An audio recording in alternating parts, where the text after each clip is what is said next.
Daniel, chapitre 1.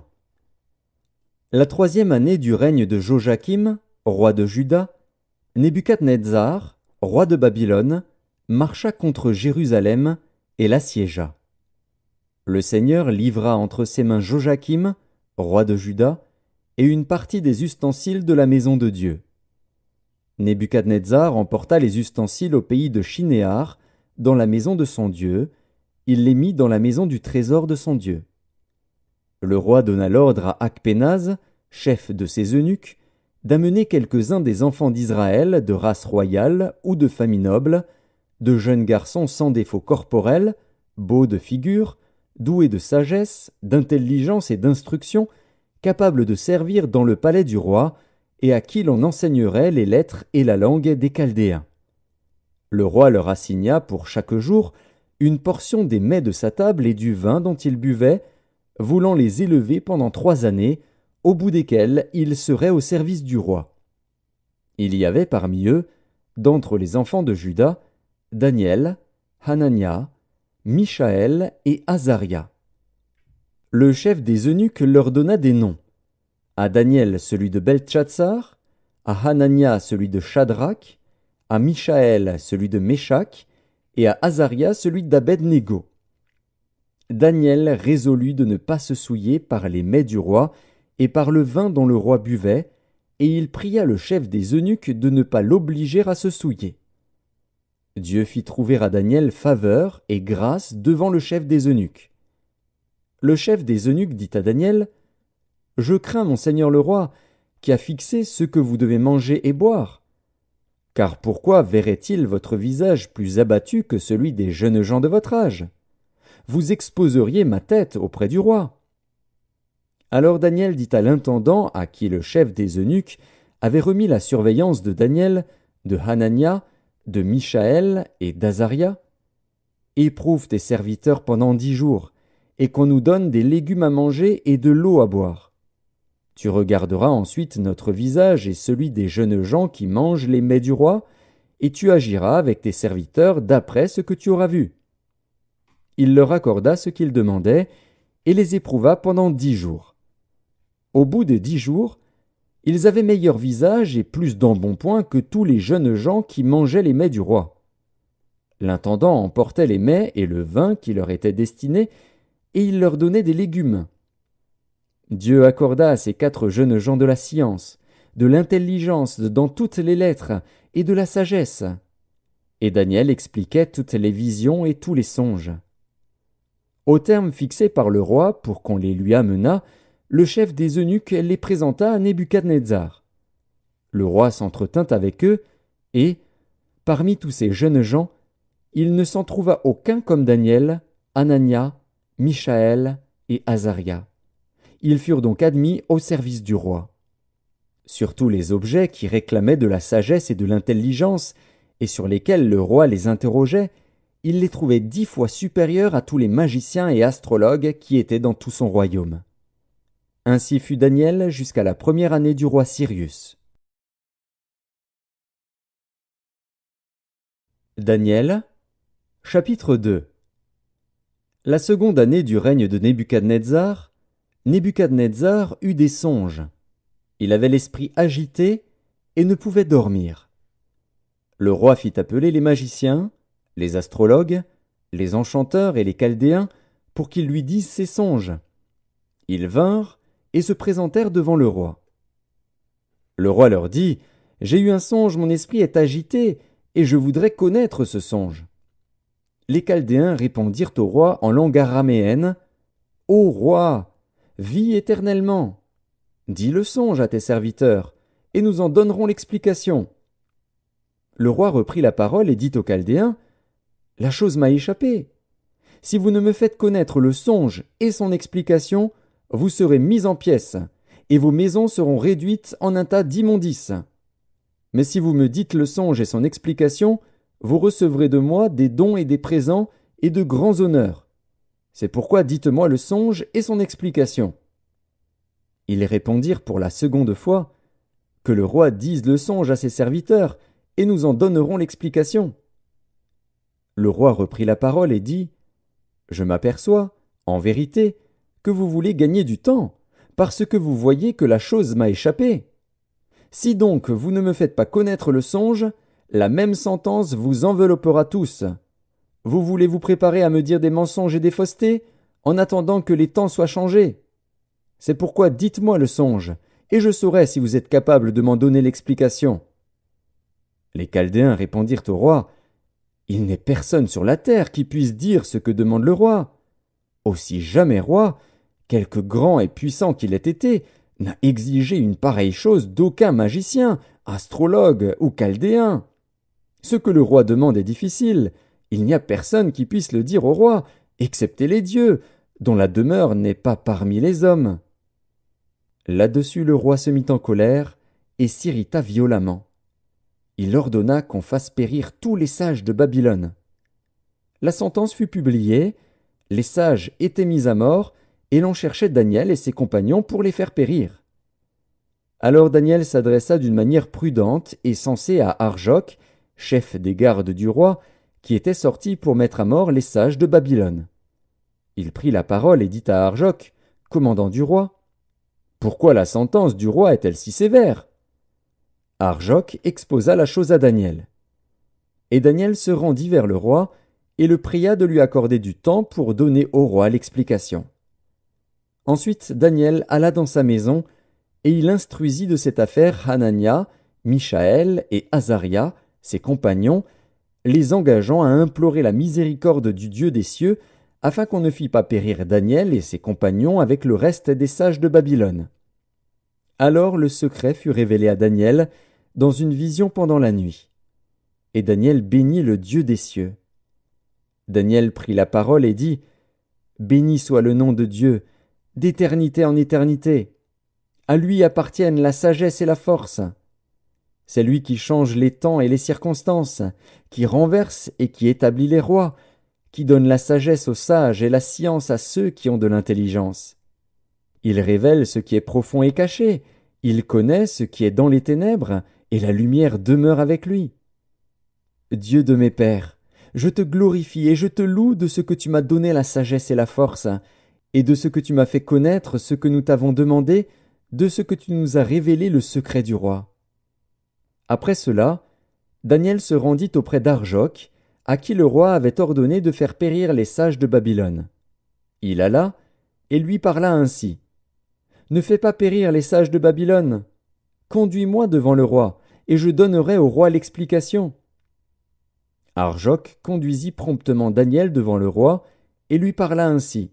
« J'ai trouvé parmi les captifs de Juda un homme qui donnera l'explication au roi. » Le roi prit la parole et dit à Daniel, qu'on nommait Beltchatsar, « Es-tu capable de me faire connaître le songe que j'ai eu et son explication ?»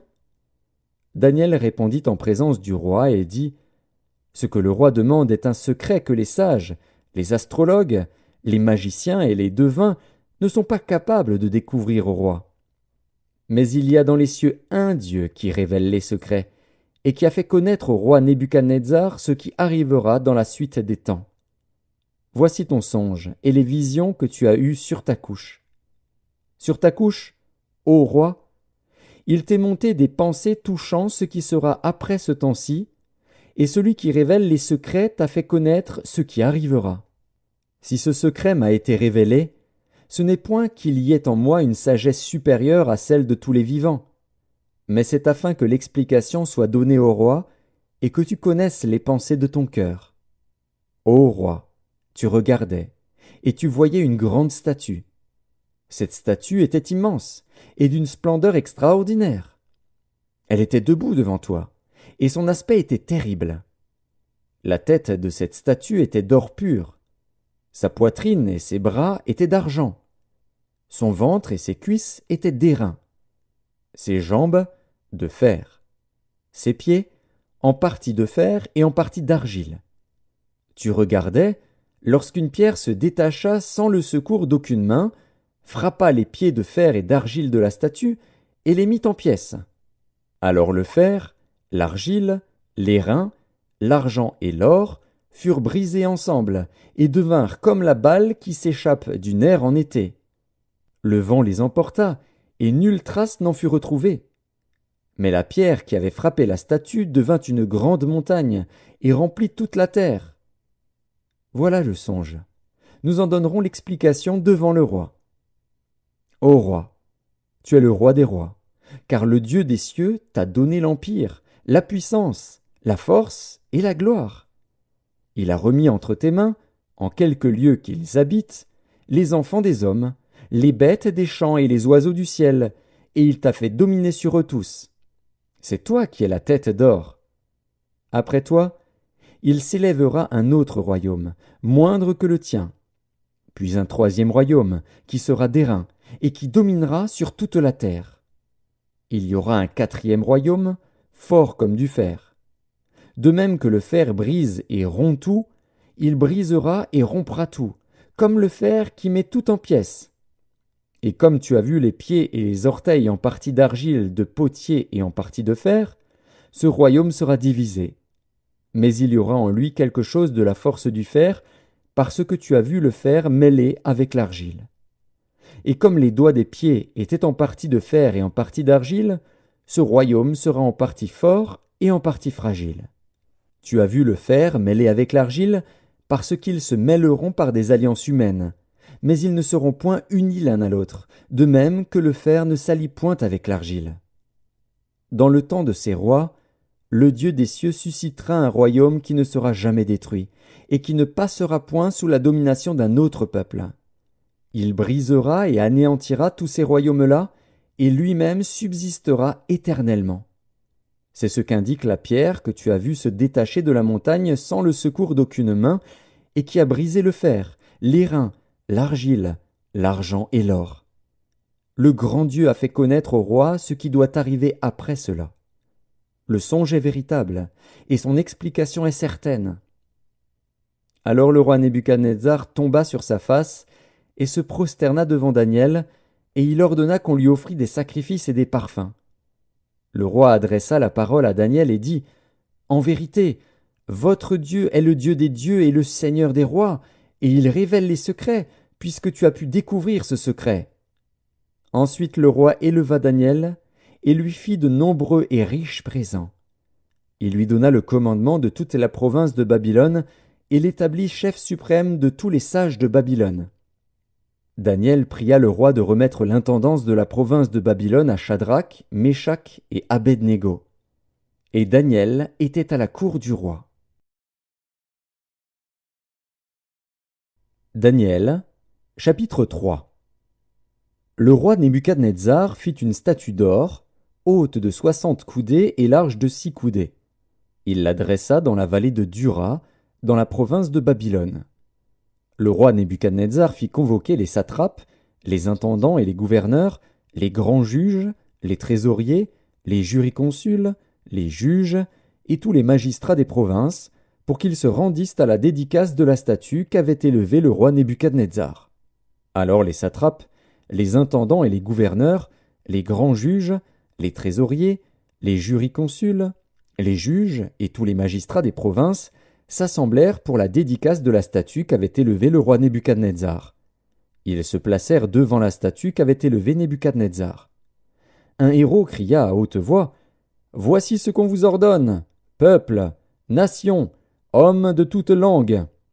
Au moment où vous entendrez le son de la trompette, du chalumeau, de la guitare, de la sambuc, du psalterion, de la cornemuse et de toutes sortes d'instruments de musique, vous vous prosternerez et vous adorerez la statue d'or qu'a élevée le roi Nebuchadnezzar. Quiconque ne se prosternera pas et n'adorera pas sera jeté à l'instant même au milieu d'une fournaise ardente. C'est pourquoi, au moment où tous les peuples entendirent le son de la trompette, du chalumeau, de la guitare, de la sambuc, du psalterion et de toutes sortes d'instruments de musique, tous les peuples, les nations, les hommes de toute langue se prosternèrent et adorèrent la statue d'or qu'avait élevée le roi Nebuchadnezzar. À cette occasion, et dans le même temps, quelques Chaldéens s'approchèrent et accusèrent les Juifs. Ils prirent la parole et dirent au roi Nebuchadnezzar, « Ô roi, vis éternellement! Tu as donné un ordre d'après lequel tous ceux qui entendraient le son de la trompette, du chalumeau, de la guitare, de la sambuc, du psalterion, de la cornemuse et de toutes sortes d'instruments devrait se prosterner et adorer la statue d'or, et d'après lequel quiconque ne se prosternerait pas et n'adorerait pas serait jeté au milieu d'une fournaise ardente. Or, il y a des Juifs à qui tu as remis l'intendance de la province de Babylone, Shadrach, Meshach et Abed-Négo, hommes qui ne tiennent aucun compte de toi, ô roi. Ils ne servent pas tes dieux, et ils n'adorent point la statue d'or que tu as élevée. Alors Nebuchadnezzar, irrité et furieux, donna l'ordre qu'on amenât Shadrach, Meshach et Abed-Négo. Et ces hommes furent amenés devant le roi. Nebuchadnezzar prit la parole et leur dit: Est-ce de propos délibérés, Shadrach, Meshach et Abed-Négo, que vous ne servez pas mes dieux et que vous n'adorez pas la statue d'or que j'ai élevée? Maintenant tenez-vous prêts, et au moment où vous entendrez le son de la trompette, du chalumeau, de la guitare, de la sambuc, du psalterion, de la cornemuse et de toutes sortes d'instruments, vous vous prosternerez et vous adorerez la statue que j'ai faite. Si vous ne l'adorez pas, vous serez jetés à l'instant même au milieu d'une fournaise ardente. Et quel est le Dieu qui vous délivrera de ma main? Shadrach, Meshach et Abed-Négo répliquèrent au roi Nebuchadnezzar: Nous n'avons pas besoin de te répondre là-dessus. Voici, notre Dieu que nous servons peut nous délivrer de la fournaise ardente, et il nous délivrera de ta main, ô roi. Sinon, sache, ô roi, que nous ne servirons pas tes dieux, et que nous n'adorerons pas la statue d'or que tu as élevée. Sur quoi Nebuchadnezzar fut rempli de fureur, et il changea de visage en tournant ses regards contre Shadrach, Meshach et Abed-Négo. Il reprit la parole et ordonna de chauffer la fournaise 7 fois plus qu'il ne convenait de la chauffer. Puis il commanda à quelques-uns des plus vigoureux soldats de son armée de lier Shadrach, Meshach et Abed-Négo et de les jeter dans la fournaise ardente. Ces hommes furent liés avec leurs caleçons, leurs tuniques, leurs manteaux et leurs autres vêtements, et jetés au milieu de la fournaise ardente. Comme l'ordre du roi était sévère, et que la fournaise était extraordinairement chauffée, la flamme tua les hommes qui y avaient jeté Shadrach, Meshach et Abed-Négo. Et ces 3 hommes, Shadrach, Meshach et Abed-Négo, tombèrent liés au milieu de la fournaise ardente. Alors le roi Nebuchadnezzar fut effrayé, et se leva précipitamment. Il prit la parole, et dit à ses conseillers: N'avons-nous pas jeté au milieu du feu 3 hommes liés? Ils répondirent au roi: Certainement, ô roi. Il reprit et dit: Eh bien, je vois 4 hommes sans lien, qui marchent au milieu du feu, et qui n'ont point de mal. Et la figure du 4e ressemble à celle d'un fils des dieux. Ensuite Nebuchadnezzar s'approcha de l'entrée de la fournaise ardente, et prenant la parole, il dit: Shadrach, Meshach et Abed-Négo, serviteurs du Dieu suprême, sortez et venez. Et Shadrach, Meshach et Abed-Négo sortirent du milieu du feu. Les satrapes, les intendants, les gouverneurs et les conseillers du roi s'assemblèrent. Ils virent que le feu n'avait eu aucun pouvoir sur le corps de ces hommes, que les cheveux de leur tête n'avaient pas été brûlés, que leurs caleçons n'étaient point endommagés, et que l'odeur du feu ne les avait pas atteints. Nebuchadnezzar prit la parole et dit: Béni soit le Dieu de Shadrach, de Meshach et d'Abed-Négo, lequel a envoyé son ange et délivré ses serviteurs qui ont eu confiance en lui, et qui ont violé l'ordre du roi et livré leur corps plutôt que de servir et d'adorer aucun autre Dieu que leur Dieu. Voici maintenant l'ordre que je donne. Tout homme, à quelque peuple, nation ou langue qu'il appartienne, qui parlera mal du Dieu de Shadrach, de Meshach et d'Abed-Négo, sera mis en pièces, et sa maison sera réduite en un tas d'immondices, parce qu'il n'y a aucun autre Dieu qui puisse délivrer comme lui. Après cela, le roi fit prospérer Shadrach, Meshach et Abed-Négo dans la province de Babylone. Daniel, chapitre 4. Nebuchadnezzar, roi, à tous les peuples, aux nations, aux hommes de toute langue, qui habitent sur toute la terre. Que la paix vous soit donnée avec abondance. Il m'a semblé bon de faire connaître les signes et les prodiges que le Dieu suprême a opérés à mon égard. Que ces signes sont grands, que ces prodiges sont puissants. Son règne est un règne éternel, et sa domination subsiste de génération en génération. Moi, Nebuchadnezzar, je vivais tranquille dans ma maison et heureux dans mon palais. J'ai eu un songe qui m'a effrayé. Les pensées dont j'étais poursuivi sur ma couche et les visions de mon esprit me remplissaient d'épouvante.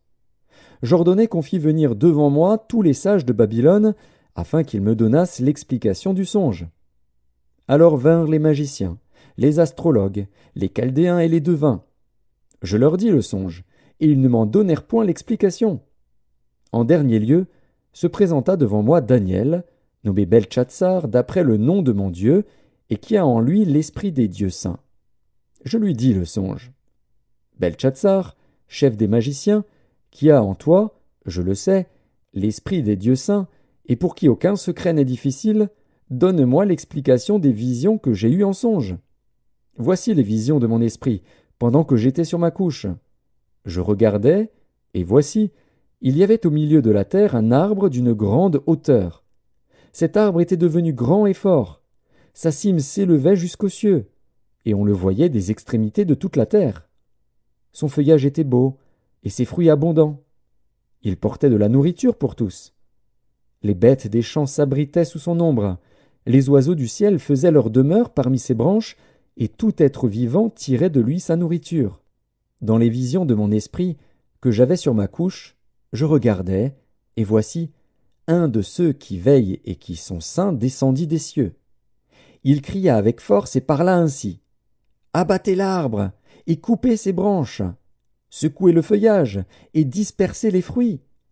Que les bêtes fuient de dessous, et les oiseaux du milieu de ses branches. Mais laissez en terre le tronc où se trouvent les racines, et liez-le avec des chaînes de fer et d'airain parmi l'herbe des champs, qu'il soit trempé de la rosée du ciel, et qu'il ait, comme les bêtes, l'herbe de la terre pour partage. Son cœur d'homme lui sera ôté, et un cœur de bête lui sera donné, et 7 ans passeront sur lui.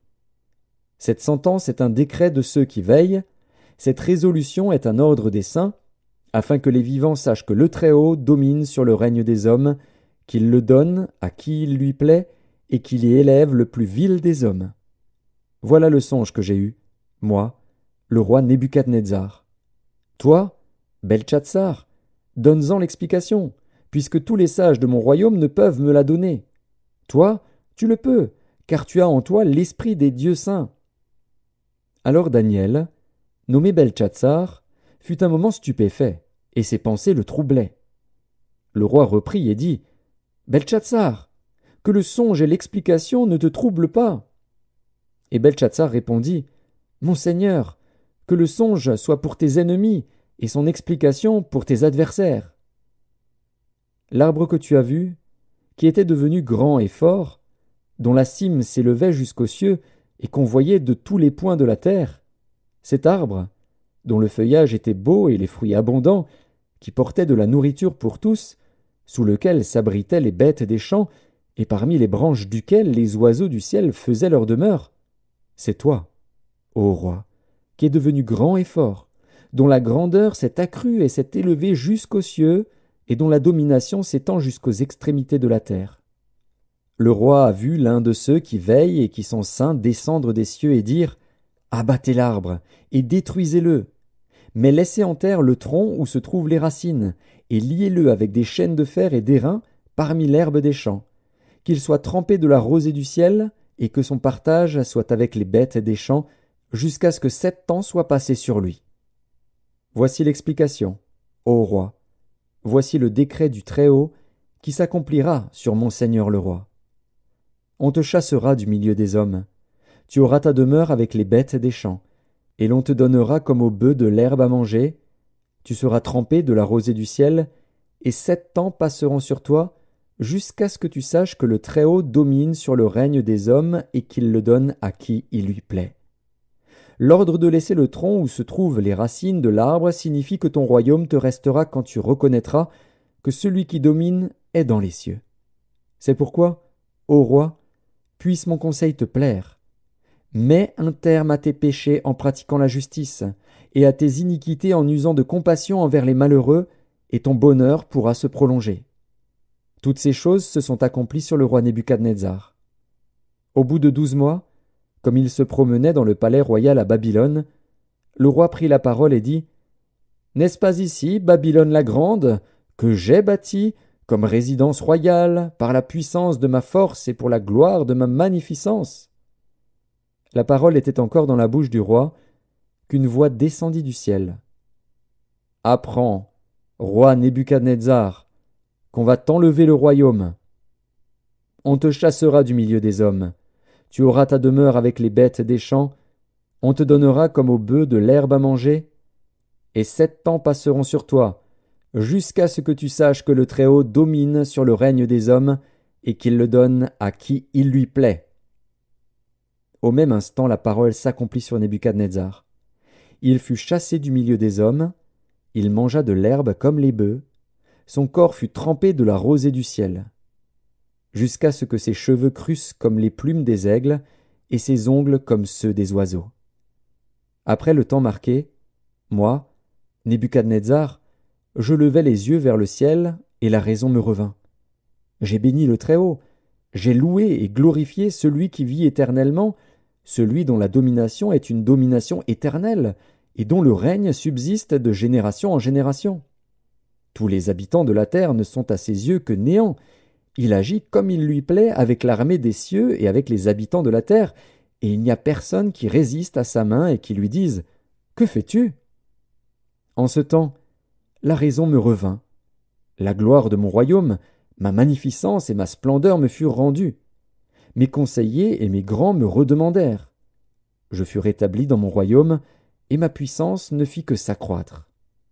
Maintenant, moi, Nebuchadnezzar, je loue, j'exalte et je glorifie le roi des cieux, dont toutes les œuvres sont vraies et les voies justes, et qui peut abaisser ceux qui marchent avec orgueil.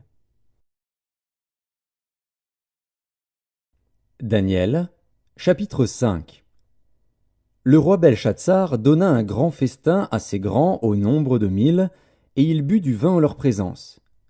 Belshazzar, quand il eut goûté au vin, fit apporter les vases d'or et d'argent que son père Nebuchadnezzar avait enlevés du temple de Jérusalem, afin que le roi et ses grands, ses femmes et ses concubines s'en servissent pour boire. Alors on apporta les vases d'or qui avaient été enlevés du temple, de la maison de Dieu à Jérusalem, et le roi et ses grands, ses femmes et ses concubines s'en servirent pour boire. Ils burent du vin, et ils louèrent les dieux d'or, d'argent, d'airain, de fer, de bois et de pierre. En ce moment, apparurent les doigts d'une main d'homme, et ils écrivirent, en face du chandelier, sur la chaude de la muraille du palais royal. Le roi vit cette extrémité de main qui écrivait. Alors le roi changea de couleur, et ses pensées le troublèrent. Les jointures de ses reins se relâchèrent, et ses genoux se heurtèrent l'un contre l'autre. Le roi cria avec force qu'on fît venir les astrologues, les Chaldéens et les devins. Et le roi prit la parole et dit aux sages de Babylone, « Quiconque lira cette écriture et m'en donnera l'explication sera revêtu de pourpre, portera un collier d'or à son cou et aura la 3e place dans le gouvernement du royaume. » Tous les sages du roi entrèrent, mais ils ne purent pas lire l'écriture et en donner au roi l'explication. Sur quoi le roi Belshazzar fut très effrayé, il changea de couleur, et ses grands furent consternés. La reine, à cause des paroles du roi et de ses grands, entra dans la salle du festin et prit ainsi la parole. « Ô roi, vis éternellement, que tes pensées ne te troublent pas, et que ton visage ne change pas de couleur. Il y a dans ton royaume un homme qui a en lui l'esprit des dieux saints. Et du temps de ton père, on trouva chez lui des lumières, de l'intelligence, et une sagesse semblable à la sagesse des dieux. Aussi le roi Nebuchadnezzar, ton père, le roi, ton père, l'établit chef des magiciens, des astrologues, des Chaldéens, des devins, parce qu'on trouva chez lui, chez Daniel, nommé par le roi Beltchatsar, un esprit supérieur, de la science et de l'intelligence, la faculté d'interpréter les songes, d'expliquer les énigmes et de résoudre les questions difficiles.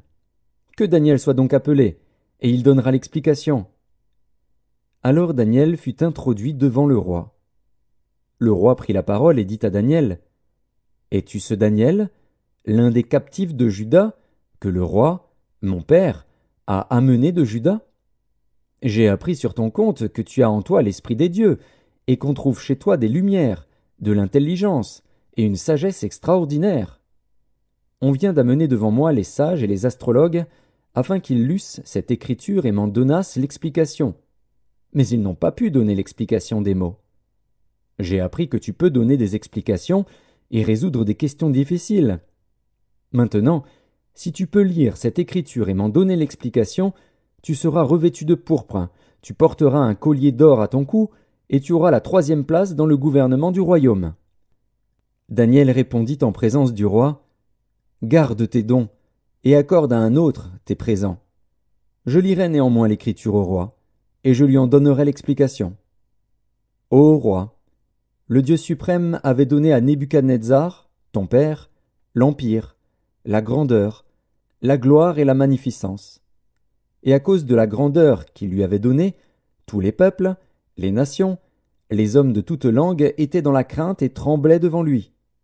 Le roi faisait mourir ceux qu'il voulait, et il laissait la vie à ceux qu'il voulait. Il élevait ceux qu'il voulait, et il abaissait ceux qu'il voulait. Mais lorsque son cœur s'éleva et que son esprit s'endurcit jusqu'à l'arrogance, il fut précipité de son trône royal et dépouillé de sa gloire. Il fut chassé du milieu des enfants des hommes, son cœur devint semblable à celui des bêtes, et sa demeure fut avec les ânes sauvages. On lui donna comme aux bœufs de l'herbe à manger, et son corps fut trempé de la rosée du ciel, jusqu'à ce qu'il reconnût que le Dieu suprême domine sur le règne des hommes et qu'il le donne à qui il lui plaît. Et toi, Belchatsar, son fils, tu n'as pas humilié ton cœur, quoique tu susses toutes ces choses. Tu t'es élevé contre le Seigneur des cieux.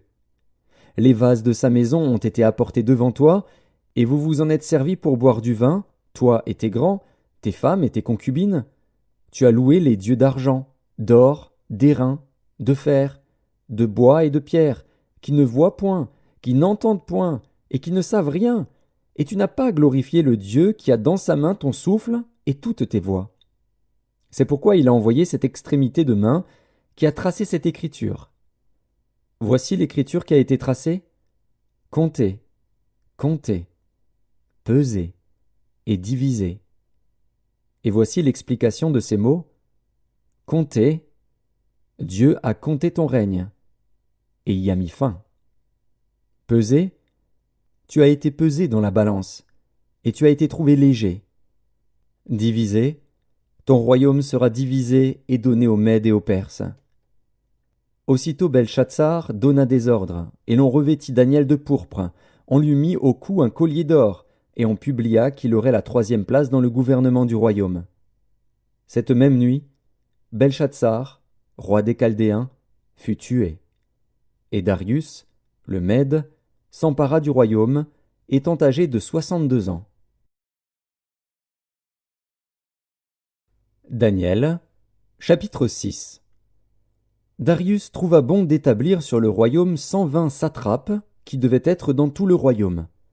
Il mit à leur tête 3 chefs, au nombre desquels était Daniel, afin que ces satrapes leur rendissent compte et que le roi ne souffrît aucun dommage. Daniel surpassait les chefs et les satrapes parce qu'il y avait en lui un esprit supérieur, et le roi pensait à l'établir sur tout le royaume. Alors les chefs et les satrapes cherchèrent une occasion d'accuser Daniel en ce qui concernait les affaires du royaume. Mais ils ne purent trouver aucune occasion ni aucune chose à reprendre, parce qu'il était fidèle, et qu'on n'apercevait chez lui ni faute, ni rien de mauvais. Et ces hommes dirent, « Nous ne trouverons aucune occasion contre ce Daniel, à moins que nous n'en trouvions une dans la loi de son Dieu. » Puis ces chefs et ces satrapes se rendirent tumultueusement auprès du roi, et lui parlèrent ainsi. « Roi Darius, vis éternellement. » Tous les chefs du royaume, les intendants, les satrapes, les conseillers et les gouverneurs sont d'avis qu'il soit publié un édit royal avec une défense sévère, portant que quiconque, dans l'espace de 30 jours, adressera des prières à quelque dieu ou à quelque homme, excepté à toi, ô roi, sera jeté dans la fosse aux lions. Maintenant, ô roi, confirme la défense et écris le décret, afin qu'il soit irrévocable, selon la loi des Mèdes et des Perses, qui est immuable. Là-dessus, le roi Darius écrivit le décret et la défense. Lorsque Daniel sut que le décret était écrit, il se retira dans sa maison, où les fenêtres de la chambre supérieure étaient ouvertes dans la direction de Jérusalem. Et 3 fois le jour il se mettait à genoux, il priait, et il louait son Dieu, comme il le faisait auparavant. Alors ces hommes entrèrent tumultueusement, et ils trouvèrent Daniel qui priait et invoquait son Dieu. Puis ils se présentèrent devant le roi, et lui dirent au sujet de la défense royale: « N'as-tu pas écrit une défense portant que quiconque dans l'espace de 30 jours adresserait des prières à quelque dieu ou à quelque homme, excepté à toi, ô roi, serait jeté dans la fosse aux lions ?» Le roi répondit: « La chose est certaine, selon la loi des Mèdes et des Perses, qui est immuable. » Ils prirent de nouveau la parole et dirent au roi: « Daniel, l'un des captifs de Juda, n'a tenu aucun compte de toi, ô roi, ni de la défense que tu as écrite, et il fait sa prière 3 fois le jour. » Le roi fut très affligé quand il entendit cela. Il prit à cœur de délivrer Daniel, et jusqu'au coucher du soleil il s'efforça de le sauver. Mais ces hommes insistèrent auprès du roi, et lui dirent: « Sache, ô roi, que la loi des Mèdes et des Perses exige que toute défense ou tout décret confirmé par le roi soit irrévocable. » Alors le roi donna l'ordre qu'on amenât Daniel, et qu'on le jetât dans la fosse aux lions. Le roi prit la parole et dit à Daniel: « Puisse ton Dieu, que tu sers avec persévérance, te délivrer. » On apporta une pierre, et on la mit sur l'ouverture de la fosse. Le roi la scella de son anneau et de l'anneau de ses grands, afin que rien ne fût changé à l'égard de Daniel. Le roi se rendit ensuite dans son palais. Il passa la nuit à jeun, il ne fit point venir de concubine auprès de lui, et il ne put se livrer au sommeil. Le roi se leva au point du jour, avec l'aurore, et il alla précipitamment à la fosse aux lions. En s'approchant de la fosse, il appela Daniel d'une voix triste. Le roi prit la parole et dit à Daniel: « Daniel, serviteur du Dieu vivant, ton Dieu, que tu sers avec persévérance, a-t-il pu te délivrer des lions ?» Et Daniel dit au roi: « Roi, vis éternellement! Mon Dieu a envoyé son ange et fermé la gueule des lions, qui ne m'ont fait aucun mal, parce que j'ai été trouvé innocent devant lui. Et devant toi non plus, ô roi, je n'ai rien fait de mauvais. » Alors le roi fut très joyeux, et il ordonna qu'on fît sortir Daniel de la fosse. Daniel fut retiré de la fosse, et on ne trouva sur lui aucune blessure, parce qu'il avait eu confiance en son Dieu. Le roi ordonna que ces hommes qui avaient accusé Daniel fussent amenés et jetés dans la fosse aux lions, eux, leurs enfants et leurs femmes. Et avant qu'ils fussent parvenus au fond de la fosse, les lions les saisirent et brisèrent tous leurs os. Après cela, le roi Darius écrivit à tous les peuples, à toutes les nations, aux hommes de toute langue, qui habitaient sur toute la terre: « Que la paix vous soit donnée avec abondance. J'ordonne que, dans toute l'étendue de mon royaume, on ait de la crainte et de la frayeur pour le Dieu de Daniel, car il est le Dieu vivant, et il subsiste éternellement, son royaume ne sera jamais détruit, et sa domination durera jusqu'à la fin. C'est lui qui délivre et qui sauve, qui opère des signes et des prodiges dans les cieux et sur la terre.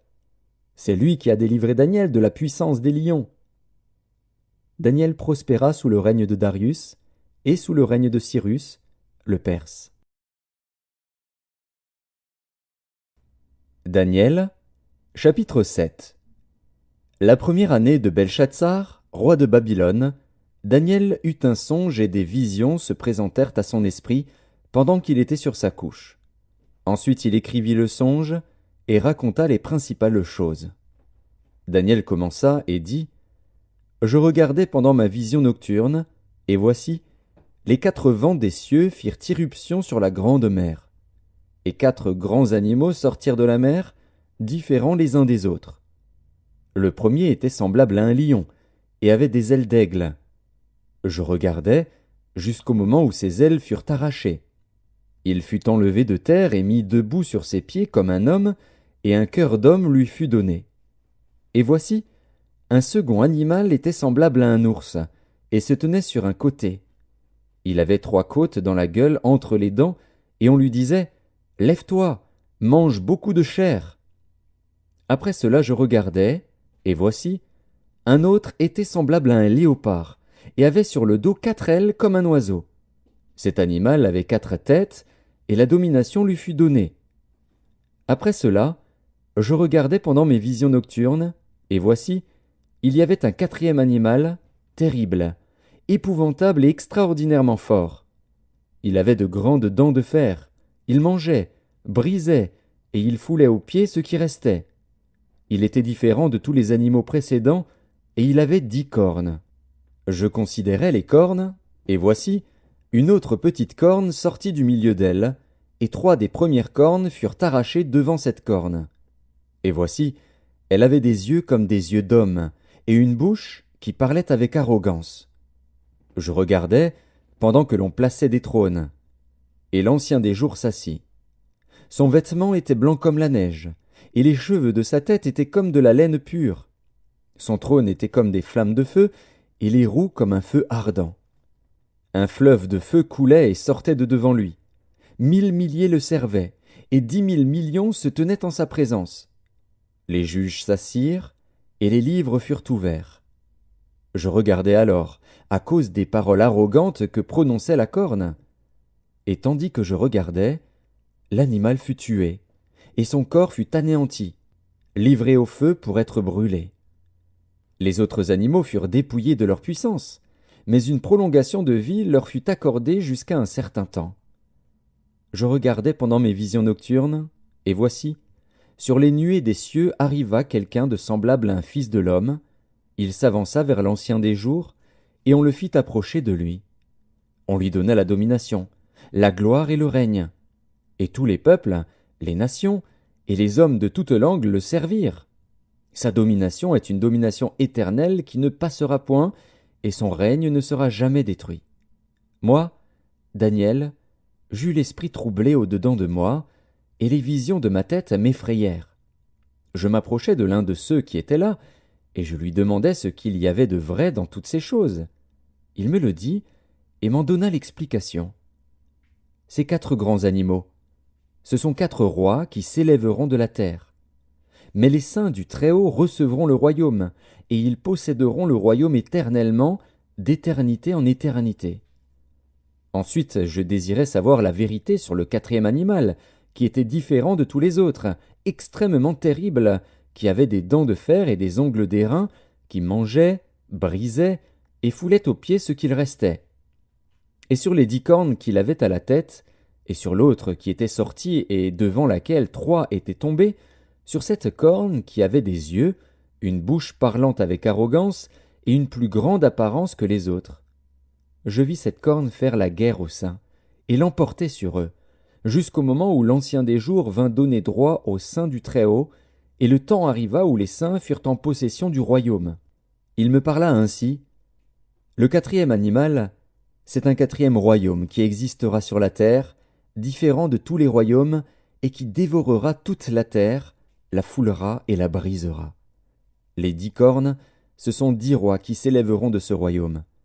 Un autre s'élèvera après eux, il sera différent des premiers, et il abaissera 3 rois. Il prononcera des paroles contre le Très-Haut, il opprimera les saints du Très-Haut, et il espérera changer les temps et la loi. Et les saints seront livrés entre ses mains pendant un temps, des temps, et la moitié d'un temps. Puis viendra le jugement, et on lui ôtera sa domination, qui sera détruite et anéantie pour jamais. Le règne, la domination et la grandeur de tous les royaumes qui sont sous les cieux seront donnés au peuple des saints du Très-Haut.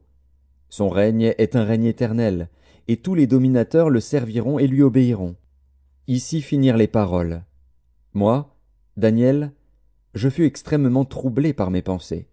Je changeais de couleur, et je conservais ces paroles dans mon cœur.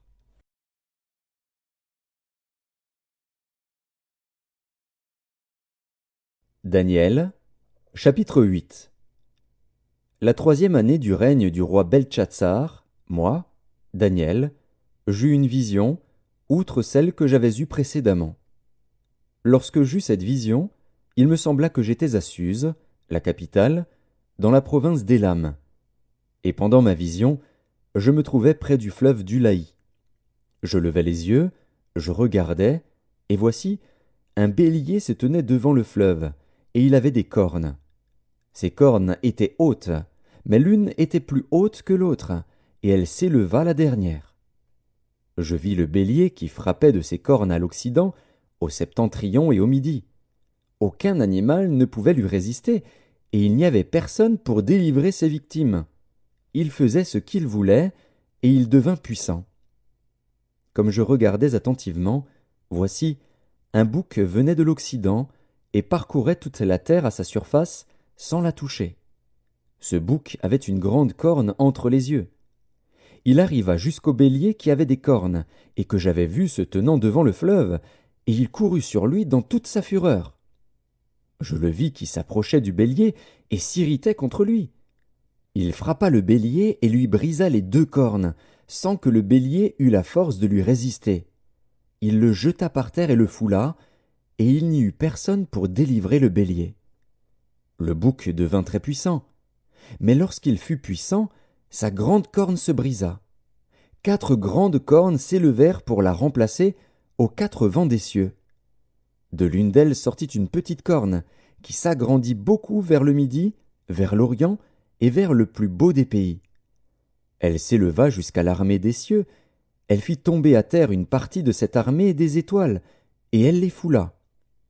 Elle s'éleva jusqu'au chef de l'armée, lui enleva le sacrifice perpétuel, et renversa le lieu de son sanctuaire. L'armée fut livrée avec le sacrifice perpétuel à cause du péché.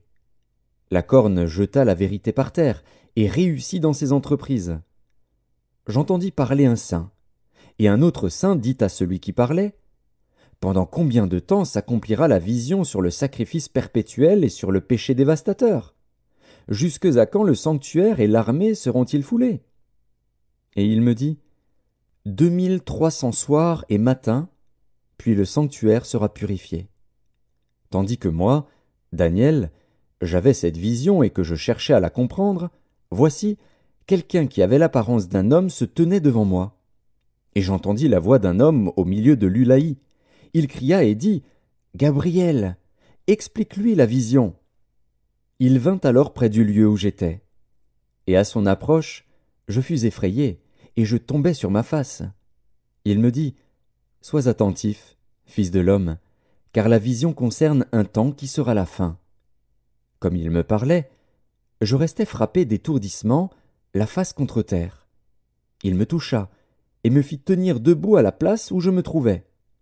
Puis il me dit, « Je vais t'apprendre ce qui arrivera au terme de la colère, car il y a un temps marqué pour la fin. Le bélier que tu as vu, et qui avait des cornes, ce sont les rois des Mèdes et des Perses. Le bouc, c'est le roi de Javan, la grande corne entre ses yeux, c'est le premier roi. Les 4 cornes qui se sont élevées pour remplacer cette corne brisée, ce sont 4 royaumes qui s'élèveront de cette nation, mais qui n'auront pas autant de force. À la fin de leur domination, lorsque les pécheurs seront consumés, il s'élèvera un roi impudent et artificieux. Sa puissance s'accroîtra, mais non par sa propre force. Il fera d'incroyables ravages, il réussira dans ses entreprises, il détruira les puissants et le peuple des saints.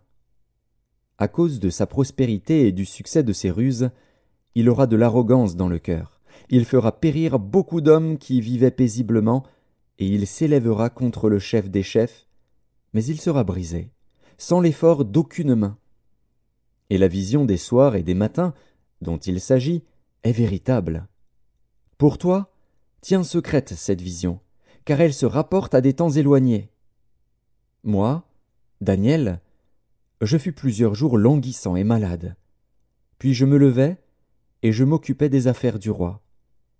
J'étais étonné de la vision, et personne n'en eut connaissance. Daniel, chapitre 9. La première année de Darius, fils d'Assuérus, de la race des Mèdes, lequel était devenu roi du royaume des Chaldéens, la première année de son règne, moi, Daniel, je vis par les livres qu'il devait s'écouler 70 ans pour les ruines de Jérusalem, d'après le nombre des années dont l'Éternel avait parlé à Jérémie, le prophète. Je tournai ma face vers le Seigneur Dieu, afin de recourir à la prière et aux supplications, en jeûnant et en prenant le sac et la cendre. Je priai l'Éternel, mon Dieu, et je lui fis cette confession. Seigneur, Dieu grand et redoutable, toi qui gardes ton alliance et qui fais miséricorde à ceux qui t'aiment et qui observent tes commandements. Nous avons péché, nous avons commis l'iniquité, nous avons été méchants et rebelles, nous nous sommes détournés de tes commandements et de tes ordonnances. Nous n'avons pas écouté tes serviteurs, les prophètes, qui ont parlé en ton nom à nos rois, à nos chefs, à nos pères et à tout le peuple du pays. À toi, Seigneur, est la justice, et à nous la confusion de face, en ce jour, aux hommes de Juda, aux habitants de Jérusalem, et à tout Israël, à ceux qui sont près et à ceux qui sont loin, dans tous les pays où tu les as chassés à cause des infidélités dont ils se sont rendus coupables envers toi. Seigneur, à nous la confusion de face, à nos rois, à nos chefs et à nos pères, parce que nous avons péché contre toi. Auprès du Seigneur, notre Dieu, la miséricorde et le pardon, car nous avons été rebelles envers lui. Nous n'avons pas écouté la voix de l'Éternel, notre Dieu, pour suivre ses lois qu'il avait mises devant nous par ses serviteurs, les prophètes. Tout Israël a transgressé ta loi, et s'est détourné pour ne pas écouter ta voix.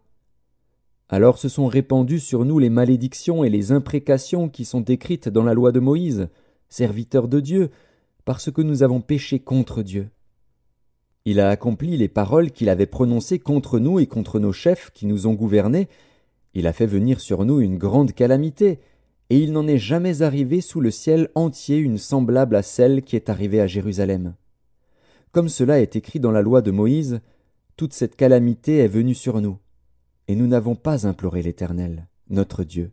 Nous ne nous sommes pas détournés de nos iniquités, nous n'avons pas été attentifs à ta vérité. L'Éternel a veillé sur cette calamité et l'a fait venir sur nous. Car l'Éternel, notre Dieu, est juste dans toutes les choses qu'il a faites, mais nous n'avons pas écouté sa voix. Et maintenant, Seigneur, notre Dieu, toi qui as fait sortir ton peuple du pays d'Égypte par ta main puissante, et qui t'es fait un nom comme il l'est aujourd'hui, nous avons péché, nous avons commis l'iniquité. Seigneur, selon ta grande miséricorde, que ta colère et ta fureur se détournent de ta ville de Jérusalem, de ta montagne sainte. Car, à cause de nos péchés et des iniquités de nos pères, Jérusalem et ton peuple sont en opprobre à tous ceux qui nous entourent. Maintenant donc, ô notre Dieu, écoute la prière et les supplications de ton serviteur, et, pour l'amour du Seigneur, fais briller ta face sur ton sanctuaire dévasté. Mon Dieu, prête l'oreille et écoute. Ouvre les yeux et regarde nos ruines, regarde la ville sur laquelle ton nom est invoqué. Car ce n'est pas à cause de notre justice que nous te présentons nos supplications, c'est à cause de tes grandes compassions. Seigneur, écoute. Seigneur, pardonne. Seigneur, sois attentif. Agis et ne tarde pas, par amour pour toi, ô mon Dieu. Car ton nom est invoqué sur ta ville et sur ton peuple. Je parlais encore, je priais, je confessais mon péché et le péché de mon peuple d'Israël, et je présentais mes supplications à l'Éternel, mon Dieu, en faveur de la sainte montagne de mon Dieu. Je parlais encore dans ma prière, quand l'homme, Gabriel, que j'avais vu précédemment dans une vision, s'approcha de moi d'un vol rapide, au moment de l'offrande du soir. Il m'instruisit, et s'entretint avec moi. Il me dit, « Daniel, je suis venu maintenant pour ouvrir ton intelligence. Lorsque tu as commencé à prier, la parole est sortie, et je viens pour te l'annoncer. Car tu es un bien-aimé. Sois attentif à la parole, et comprends la vision. 70 semaines ont été fixées sur ton peuple et sur ta ville sainte, pour faire cesser les transgressions et mettre fin au péché, pour expier l'iniquité et amener la justice éternelle, pour sceller la vision et le prophète, et pour oindre le Saint des saints. Sache-le donc, et comprends. Depuis le moment où la parole a annoncé que Jérusalem sera rebâtie jusqu'à loin, au conducteur, il y a 7 semaines et 62 semaines, les places et les fossés seront rétablis, mais en des temps fâcheux. Après les 62 semaines, un oint sera retranché, et il n'aura pas de successeur. Le peuple d'un chef qui viendra détruira la ville et le sanctuaire, et sa fin arrivera comme par une inondation. Il est arrêté que les dévastations dureront jusqu'au terme de la guerre. Il fera une solide alliance avec plusieurs pour une semaine, et durant la moitié de la semaine il fera cesser le sacrifice et l'offrande. Le dévastateur commettra les choses les plus abominables, jusqu'à ce que la ruine et ce qui a été résolu fondent sur le dévastateur. Daniel, chapitre 10. La 3e année de Cyrus, roi de Perse, une parole fut révélée à Daniel, qu'on nommait Beltchatsar. Cette parole, qui est véritable, annonce une grande calamité. Il fut attentif à cette parole, et il eut l'intelligence de la vision. En ce temps-là, moi, Daniel, je fus 3 semaines dans le deuil. Je ne mangeai aucun mets délicat. Il n'entra ni viande ni vin dans ma bouche, et je ne moignis point jusqu'à ce que les 3 semaines fussent accomplies. Le 24e jour du 1er mois, j'étais au bord du grand fleuve qui est Hidékel. Je levai les yeux, je regardai, et voici, il y avait un homme vêtu de lin, et ayant sur les reins une ceinture d'or d'Uphaz. Son corps était comme de chrysolite, son visage brillait comme l'éclair. Ses yeux étaient comme des flammes de feu, ses bras et ses pieds ressemblaient à de l'airain poli, et le son de sa voix était comme le bruit d'une multitude. Moi, Daniel, je vis seul la vision, et les hommes qui étaient avec moi ne la virent point, mais ils furent saisis d'une grande frayeur, et ils prirent la fuite pour se cacher. Je restai seul, et je vis cette grande vision. Les forces me manquèrent, mon visage changea de couleur et fut décomposé, et je perdis toute vigueur. J'entendis le son de ses paroles. Et comme j'entendais le son de ses paroles, je tombai frappé d'étourdissement, la face contre terre. Et voici, une main me toucha, et secoua mes genoux et mes mains. Puis il me dit, « Daniel, homme bien-aimé, sois attentif aux paroles que je vais te dire, et tiens-toi debout à la place où tu es, car je suis maintenant envoyé vers toi. » Lorsqu'il m'eut ainsi parlé, je me tins debout en tremblant.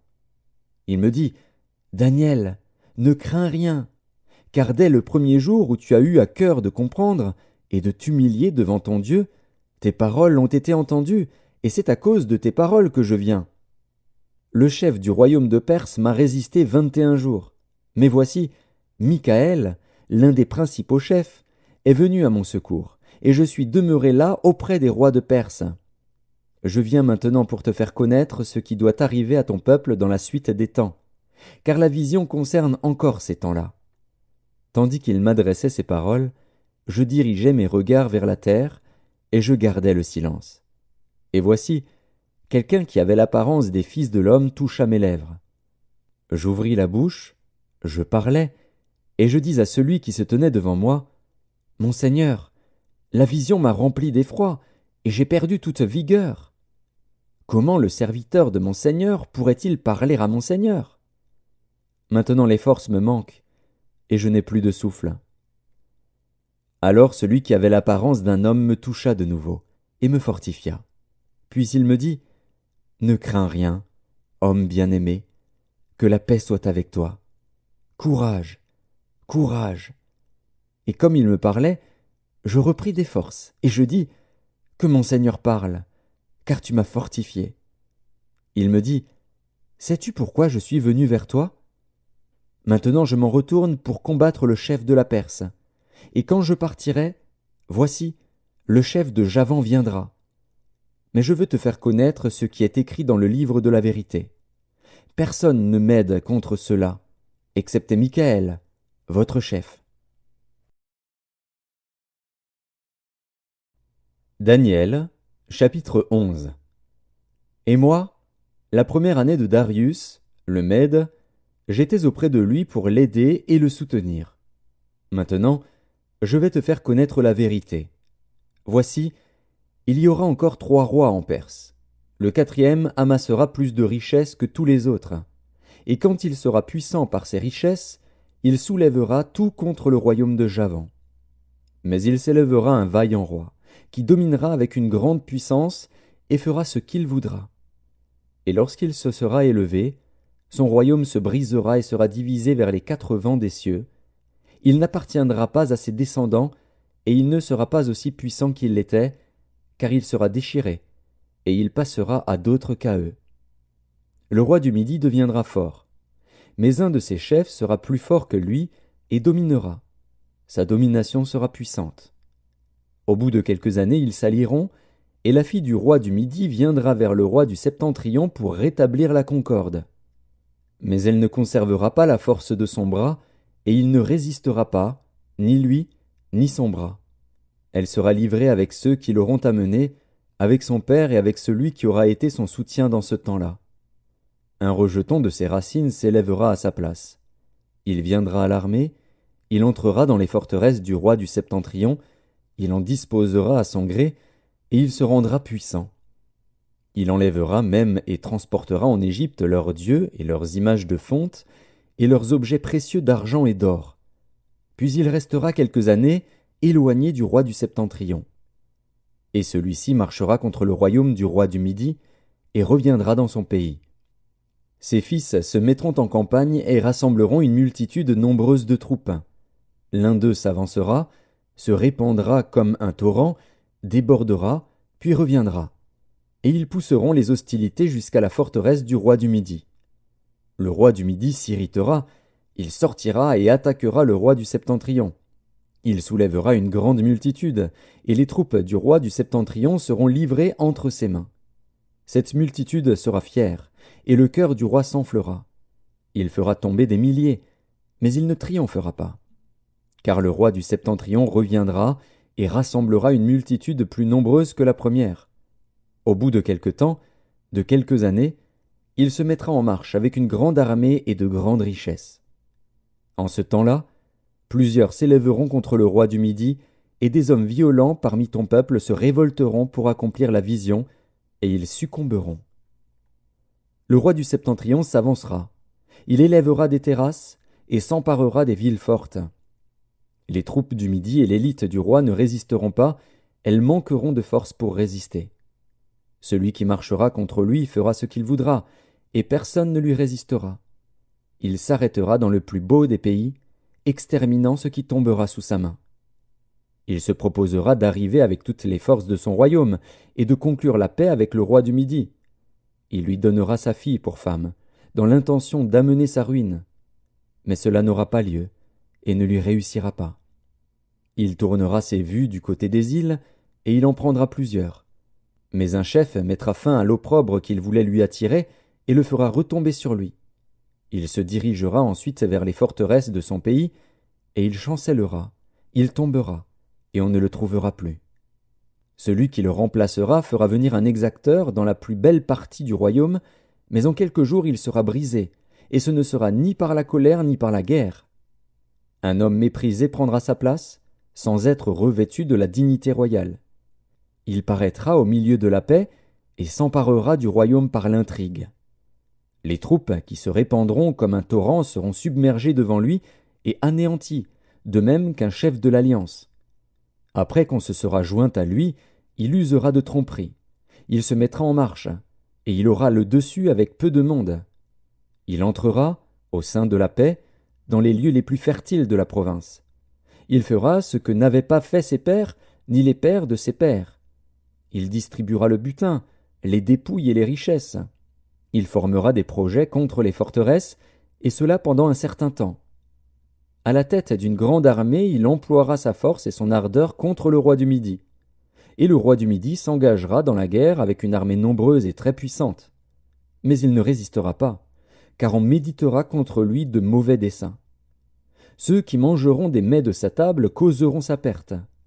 Ses troupes se répandront comme un torrent, et les morts tomberont en grand nombre.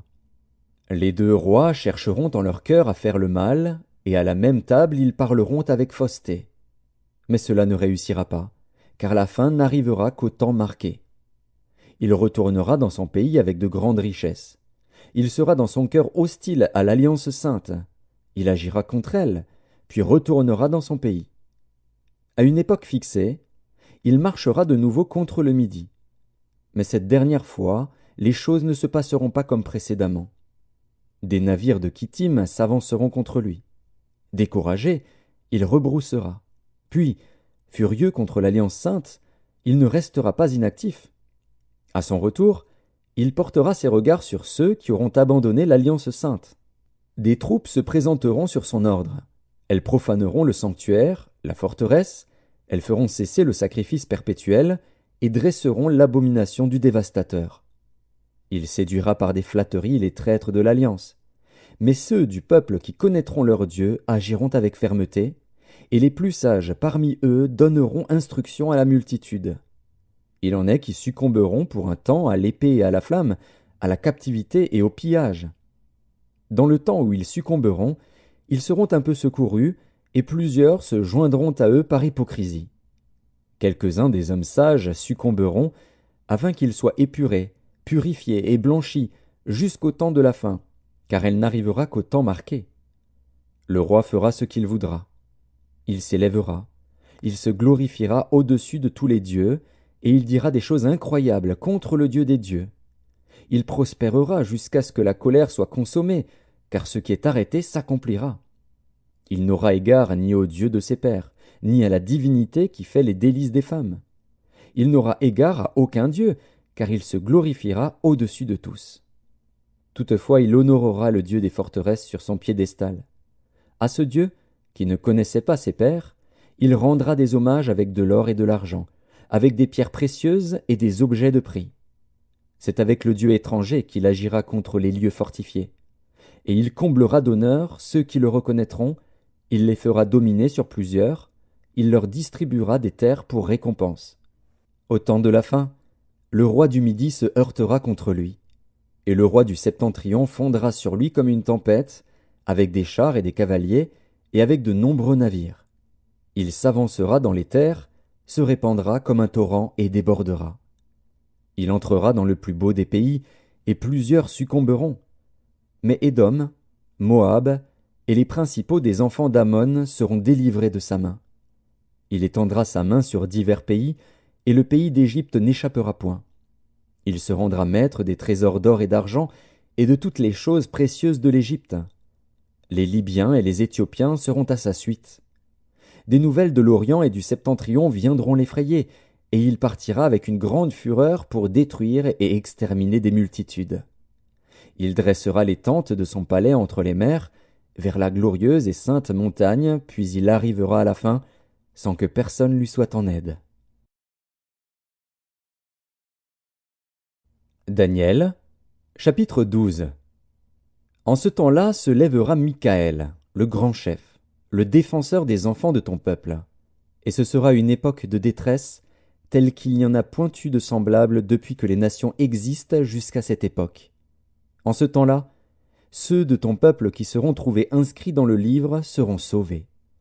Plusieurs de ceux qui dorment dans la poussière de la terre se réveilleront, les uns pour la vie éternelle, et les autres pour l'opprobre, pour la honte éternelle.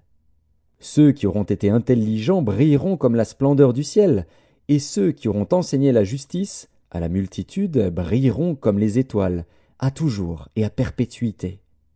Toi, Daniel, tiens secrètes ces paroles, et scelle le livre jusqu'au temps de la fin. Plusieurs alors le liront, et la connaissance augmentera. Et moi, Daniel, je regardais, et voici, deux autres hommes se tenaient debout, l'un en deçà du bord du fleuve, et l'autre au-delà du bord du fleuve. L'un d'eux dit à l'homme vêtu de lin, qui se tenait au-dessus des eaux du fleuve, « Quand sera la fin de ces prodiges ?» Et j'entendis l'homme vêtu de lin, qui se tenait au-dessus des eaux du fleuve. Il leva vers les cieux sa main droite et sa main gauche, et il jura par celui qui vit éternellement que ce sera dans un temps, des temps, et la moitié d'un temps, et que toutes ces choses finiront quand la force du peuple saint sera entièrement brisée. J'entendis, mais je ne compris pas, et je dis, « Mon Seigneur, quelle sera l'issue de ces choses ?» Il répondit, « Va, Daniel, car ces paroles seront tenues secrètes et scellées jusqu'au temps de la fin.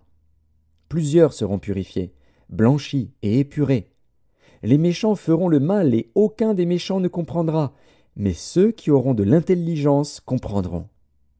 Depuis le temps où cessera le sacrifice perpétuel et où sera dressée l'abomination du dévastateur, il y aura 1290 jours. Heureux celui qui attendra, et qui arrivera jusqu'aux 1335 jours. Et toi, marche vers ta fin. Tu te reposeras, et tu seras debout pour ton héritage à la fin des jours.